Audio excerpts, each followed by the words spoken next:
Ako nga pala si Kim at isa akong nurse dito sa Manila. Hindi ko nasasabihin ang eksakto kung saang hospital ito. Isa itong sikat na hospital sa Maynila. Pinakamarami akong kwento rito dahil nagtagal ako sa hospital na to. At dahil lumang-luma na siya, marami talaga siyang kababalaghan. Maraming mga hagdanan na nagkalat sa hospital na mistulang fire exit ang itsura. Lalabas ka sa pinto, bababa ng hagdanan, papasok ulit sa pinto. Pero sa totoo lang, daanan talaga ito ng mga tao sa umaga dahil malapit rito ang tindahan ng mga pagkain sa second floor na both staff at pasyente ay bumibili. At isa pa ay laging nasisira ang elevator at wala naman masyadong gumagamit nun, kundi ang papuntang 5th floor pataas. Sa gabi, bagabat madilim, wala namang pagpipilian, kundi sa mga hagdanan din dumadaan. May ilaw sa pinto, subalit sa mismong hagdan ay nasisira ito sa hindi malamang dahilan. May isang pagkakataon na pababa ako galing sa second floor ng madaling araw habang duty ko. Nagmamadali ako pero may nauna sa akin sa bisagra ng pintuan kaya't pinauna ko na siya. Parang staff siya dahil naka-scrub suit na green. Ninitian niya ako at nauna na siya pababa. Inaayos ko lang yung hawak kong gamit at sumunod na din ako. Nakita ko pa siya na lumiko sa unang floor habang pababa naman ako. Pero imbis na dumiretso, palabas ay kumaliwa siya papunta sa ilalim ng hagdan. Akala ko ay may kukunin lang. Pero nang makababa na ako, wala naman siya doon. Sobrang dilim pa sa ilalim, kaya hindi ko inusisa at lumabas na rin ako.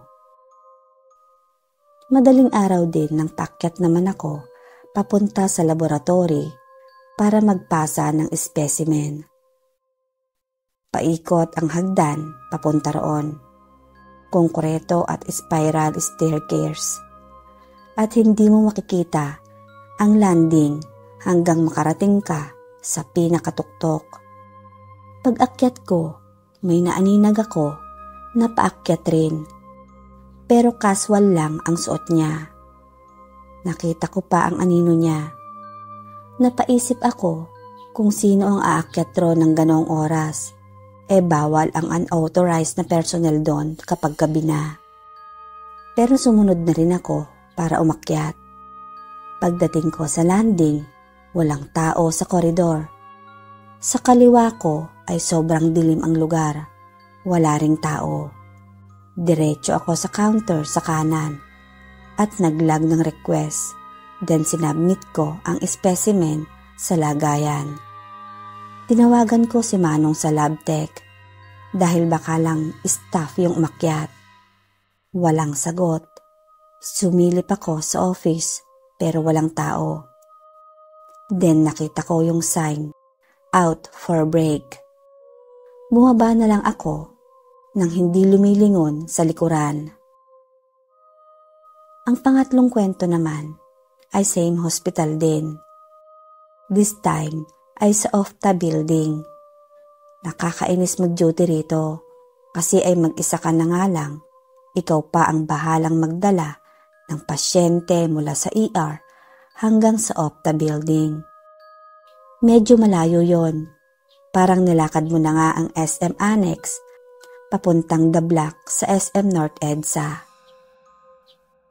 Karay-karay mo ang wheelchair na may pasyente at walang orderly or nurse na tutulong sa'yo. Kung may bantay ang pasyente ay medyo okay na yon. At least ay may tagahawak ng dextrose if ever man meron. Nag-duty ako isang gabi. Nagdala ako ng pasyente sa ER sa building. Napansin ko na may pasyenteng naglalakad sa gilid ng building at patungo siya sa likuran kung saan ang main entrance ng outpatient clinic. Bukas ang gate na yon pag umaga, pero kapag gabi ay nakasara ang mabigat na gate at dead end na lang siya. Maliban sa umaga, incinerator sa gilid ng katabing building. Sabi ko dun sa pasyente at bantay, mauna na sila papasok sa loob ng building at maghintay sa may lobby. Sisitahin ko lang yung naliligaw na pasyente at baka kung mapano roon. Kaya sinundan ko yung nakita kong pasyente. Paikot yung building kaya hindi ko masyadong maaninag hanggang sa kumanan siya sa may incinerator. Sumilip ako kung saan papunta dahil ang alam ko ay wala naman siyang lulusutan doon. Dahil hindi ko makita ay bumalik na lang ako sa loob ng building.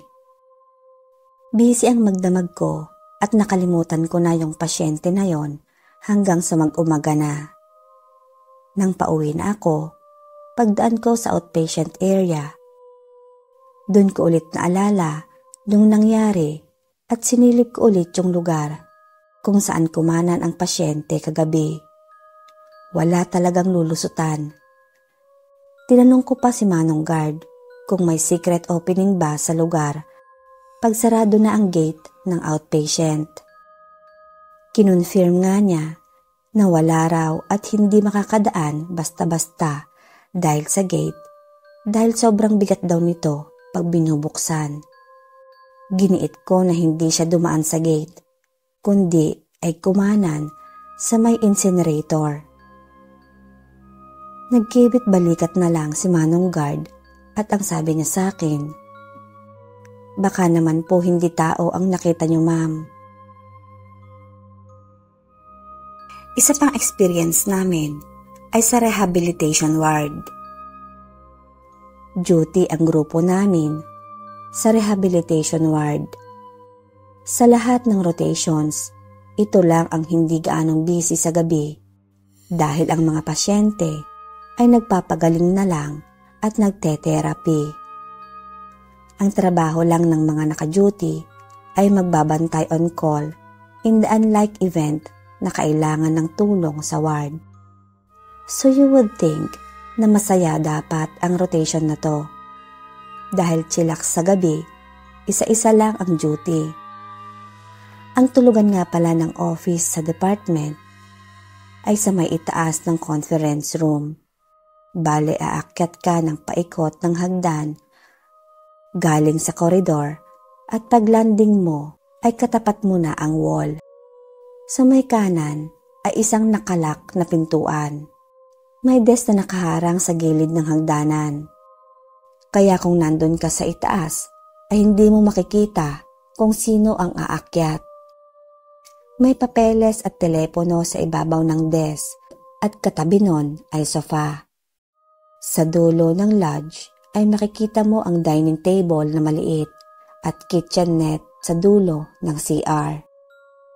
Kaya kung i-imaginin mo siya, ay diagonal ang location ng CR sa sofa at 5 meters lang ang layo nito sa isa't isa. Haunted naman halos ang bawat parte ng hospital na to. Notorious ang opisina na to, partikular ang CR. Kaya madami na ang kwento sa amin. Kaya yung iba ay apprehensive mag-isang mag-duty. Samantalang ang iba naman ay excited para daw makaranas. Pagkatapos kong mag-duty, yung isa namang lalaki ulit na blackmate namin ang mag-duty.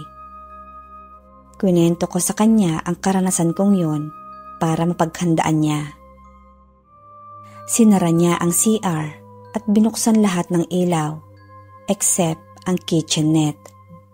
Natulog naman siya na nasa ulunan ang desk at kaharap niya ang kitchenette.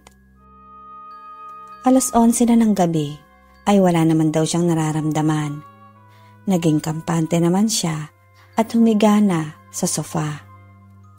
Laking gulat niya dahil ang nakasaradong pintuan ng CR ay biglang bumukas.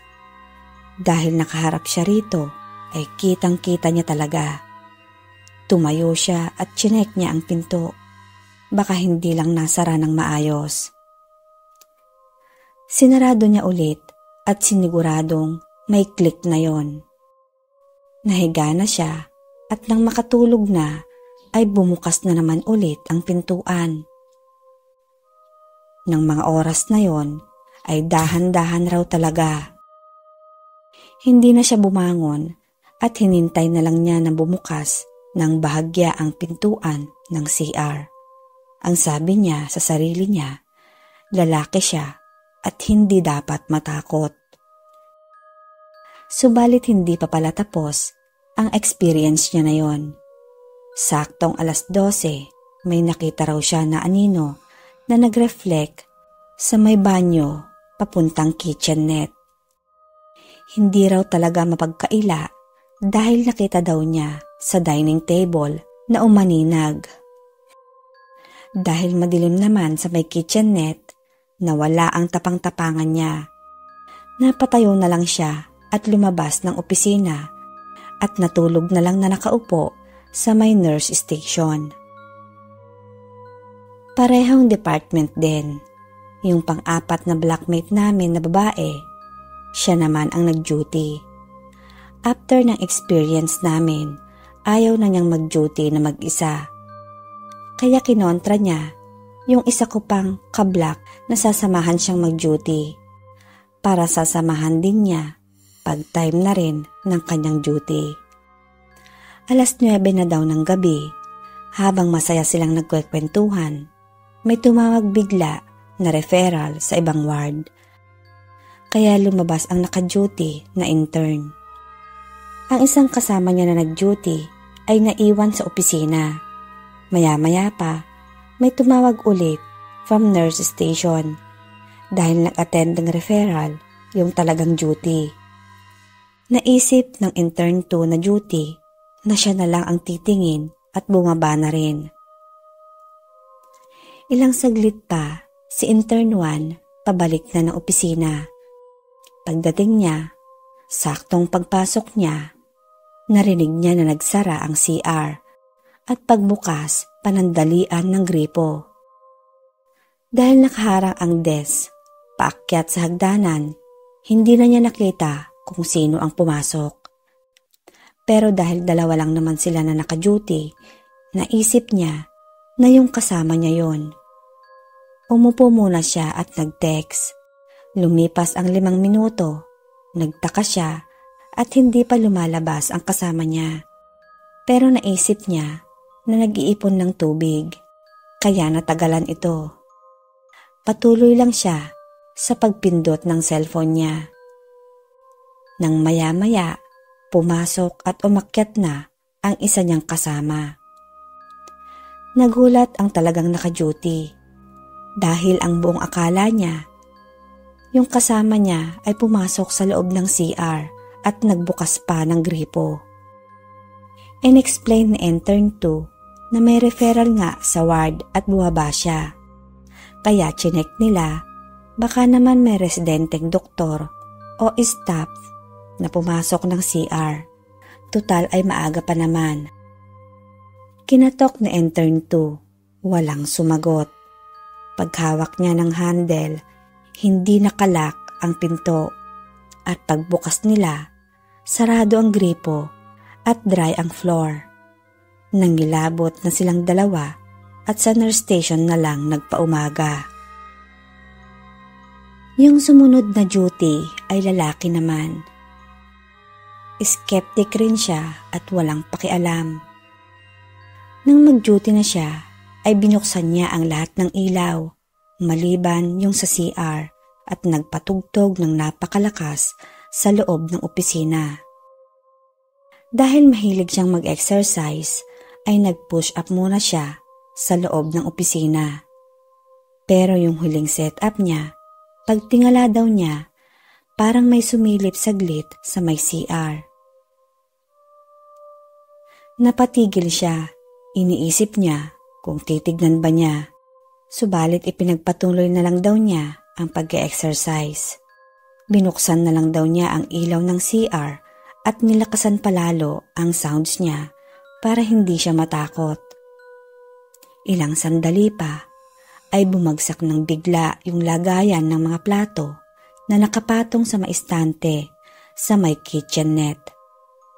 Nagulat siya dahil hindi naman siya lumapit doon. Nakapagtataka din dahil ang bigat nun at hindi naman alanganin yung pagkakalagay nun. Maliban na lang kung may tumulak at sadyang binagsak. Buti na lang at walang nabasag. Pinulot daw niya yung mga nalaglag at ibinalik sa estante. Paupo na daw siya ng sofa nang bigla namang namatay ang ilaw ng CR. Pinatay na lang niya ang kanyang tugtog at umalis sa opisina. Natulog na lang daw siya sa may kotse. Pagkatapos nun, the rest of our group hindi na natulog sa opisina at sa nurse station na lang at kung saan man tumambay. Sa may locker room naman sa OR complex. Ang locker room na ito ay isang rectangular na room na napapalibutan ng puro locker na wall at lockers sa may gitna. Walang bintana at may exhaust na lang sa ceiling.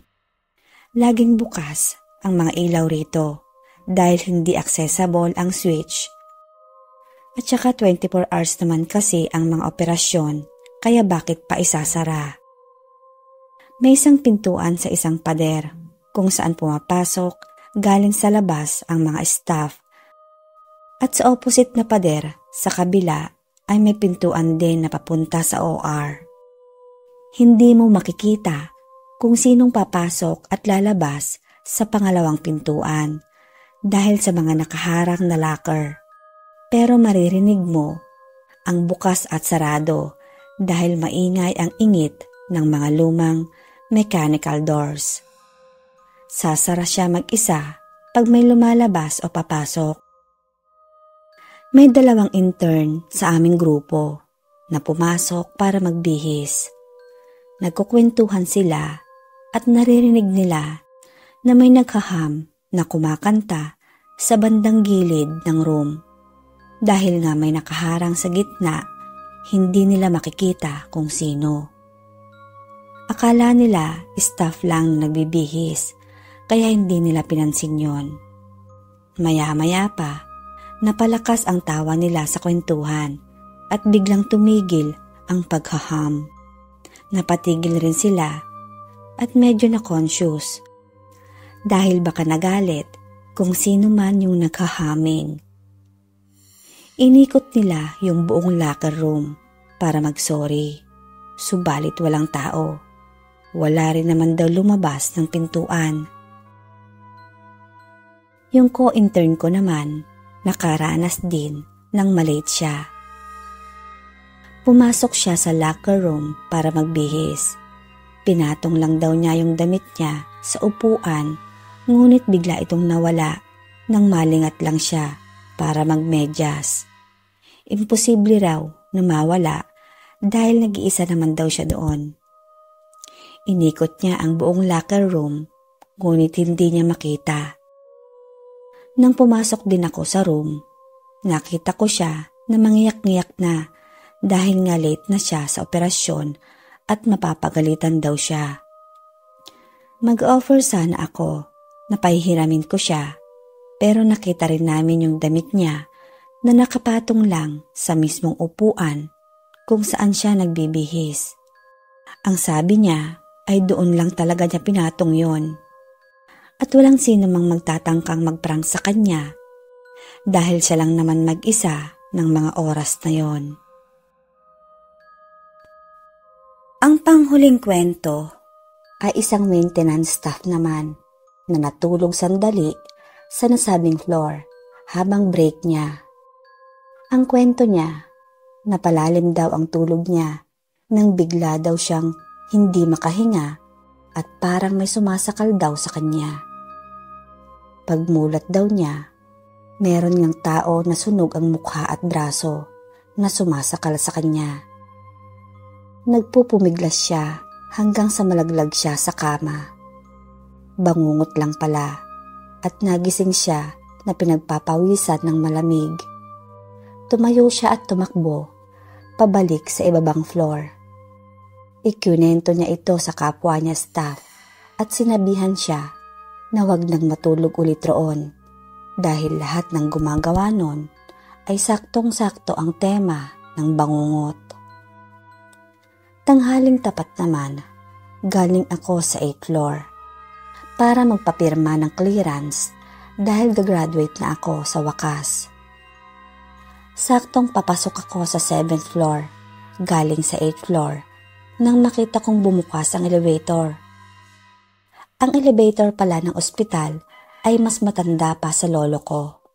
Usually pa, sira lagi ang elevator at kung gawa man siya, hanggang sa 6th floor lang talaga ang inaakyat niya. Kaya kung pupunta ka ng 8th floor, gagamitin mo talaga ang hagdanan. Kaya kung pupunta ka ng 8th floor, mag-stairs ka talaga from 6th floor papuntang 7th floor bago lumabas sa mala rooftop na 8th floor ng opisina. Nang nakita ko nang bumukas ito, naaliw talaga ako dahil sa wakas ay naayos na nila. Humabol ako sa elevator para makasakay, pero nasaraduhan din ako.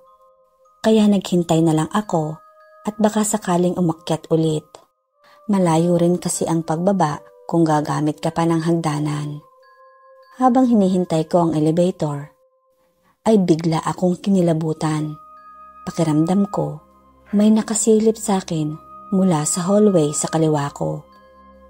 Tumingin ako sa kanan ko, sa exit ng 8th floor, at hagdanan mula sa 7th floor. Napaisip ako, bakit nga ba biglang umakyat sa 7th floor ang elevator, wala namang nagpipress ng button, kundi ako lang sana. Wala rin namang bumaba nung bumukas siya. Pinag-isipan ko kung bababa na lang ba ako nang biglang umurong yung lamesa sa may likuran ko at umalingaw-ngaw ang ingay sa buong hallway. Napalingon ako at sakto namang umuusok pa ang flooring dahil sa naistorbong alikabok sa pagkakaurong ng lamesa.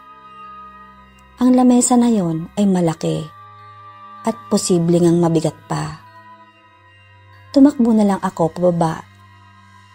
Ibinuhos ko ang buong lakas ko para tumakbo. Nang sa wakas ay marating ko na ang unang palapag. Ang 7th floor na daw ngayon ay private room na ng hospital. Hanggang dito na lang ang kwento ko at salamat sa pagbabasa.